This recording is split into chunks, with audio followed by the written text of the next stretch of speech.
안녕하세요. 바나박 11 치과 최재환입니다. 오늘은 무턱에 대해서 잠깐 말씀을 드리도록 하겠습니다.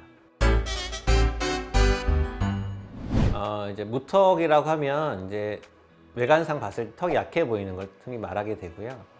이 아래턱이 조금 뒤로 가 있는 느낌이 있어서 그냥 봤을 때도 턱이 약해 보이기 때문에 사실은 식사하기가 질긴 거나 딱딱한 거는 대부분 좀 피하시는 분이 많고, 경우에 따라서는 아래턱이 뒤로 가 있어서 기도가 좀 좁아져서 주무실 때나 평상시에 조금 힘들어 하시는 분도 많이 계세요. 그래서 수술로서 해결하는 방법도 있고요. 치과 치료, 흔히 말하는 교정 치료로서 무턱 증상을 해결할 수 있는 방법도 있습니다. 이제 무턱 증상을 먼저 나이에 따라서 잠깐만 구별해드리면 성인과 성인 전 단계, 성인이 되기 전 단계는 교정 치료를 통해서 무턱 증상을 해결할 수 있는 경우가 많이 있습니다. 그런 경우는 치과 교정과 전문의 상담 먼저 받아보시는 게 좋겠고, 성인이 된 이후에 그리고 성장이 끝난 이후에는 교정으로 해결 안 되는 경우가 많이 있어요. 흔히 말해서 아래턱이 작은 경우, 아니면 아래턱 크기는 정상인데 아래턱이 뒤로 가 있는 경우, 두 가지로 크게 나눌 수 있고요. 아래턱이 작은 경우는 당연히 작으니까 이거를 크게 해야 되는데 턱을 크게 할 수도 없으니까 앞부분만 턱을 좀 빼거나 수술을 통해서 하는 방법이 되겠고요.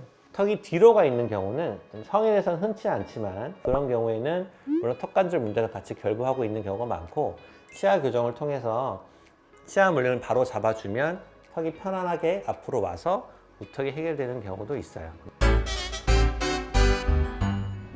대부분 턱이 약한 분들은 이 턱관절 문제가 결부되어 있는 경우가 많이 있습니다. 그래서 입이 잘 안 벌어지거나 아니면 딱딱한 걸 전혀 못 드시거나 그런 분이 계신데, 그런 경우는 교정 치료를 하기 전에 턱관절 치료를 먼저 들어가게 되고요. 그 이후에 교정 치료를 진행하게 되고, 증상이 심하지 않은 분들은 교정 치료와 함께 턱관절 치료를 진행을 하게 됩니다. 그래서 다른 분과는 조금 주의할 점은 턱관절 증상이 있는지 없는지, 있다면 그 증상이 얼마나 심한지에 따라서 교정 치료를 시작하는 시기와 그 방법을 선택을 해야 되겠고요. 그리고 턱이 약한 분들의 경우는 특히 아래 같은 경우는 이를 빼지 않는 경우가 대부분이고, 위에 같은 경우는 이를 빼는 경우가 많이 있습니다. 그래서 이를 빼는 경우라도 위에만 주로 뺀다고 보시면 되겠고, 아예 이를 안 빼고 하는 경우도 꽤 있다고 보시면 될 것 같아요.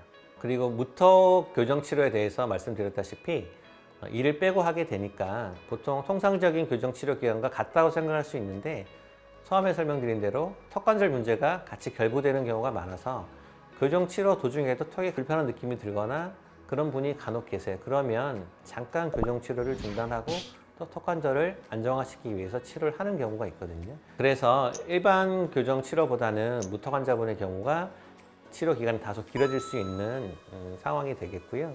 물론 급속 교정 치료를 통해서 길어지는 기간도 좀 짧게 단축을 할 수 있습니다.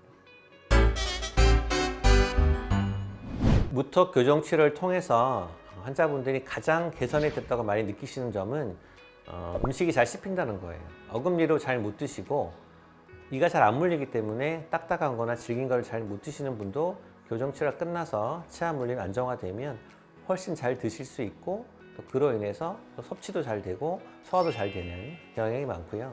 두 번째로는 안모의 개선이 되겠죠.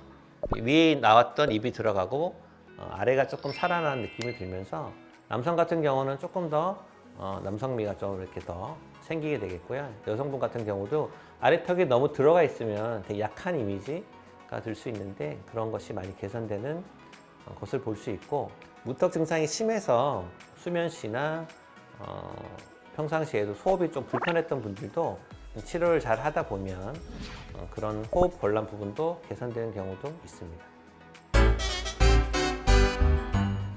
본인의 모습이 옆에서 보거나 정면에서 봤을 때 턱이 약하고 너무 턱이 들어가 있다, 그런 걱정하시는 분들 중에서 턱이 약하니까 무조건 요 턱 끝에 필러를 맞거나 아니면 턱 끝 수술해서 턱을 빼야지 이렇게 생각하시는 분이 있는데, 물론 그것도 하나의 방법이 될 수 있어요. 하지만 치아의 맞물림 상태가 불안정하거나 정상적이지 않다고 하면 먼저 치아의 맞물림을 개선을 해서 무턱 증상을 완화시킨 이후에 그래도 턱 끝부분이 들어가 보이거나 턱이 약해 보이면 그때 가서 필러를 맞으시거나 턱구 수술을 해도 늦지 않기 때문에 섣불리 수술을 먼저 선택하시기보다는 입안 상태를 먼저 점검을 받으시고요.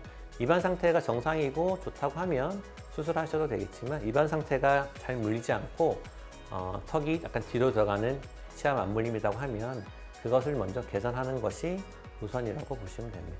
지금까지 무턱의 얼굴을 가진 분들의 치료에 대해서 설명을 드렸는데 고민하지 마시고 교정과 전문의에 가서 상담도 받아보시고요. 그 이후에 수술을 원하시면 성형외과나 구강외과를 방문하셔서 수술 상담을 받아보시는 것이 좋겠습니다. 지금까지 반호박이 11치과 최재원이었습니다.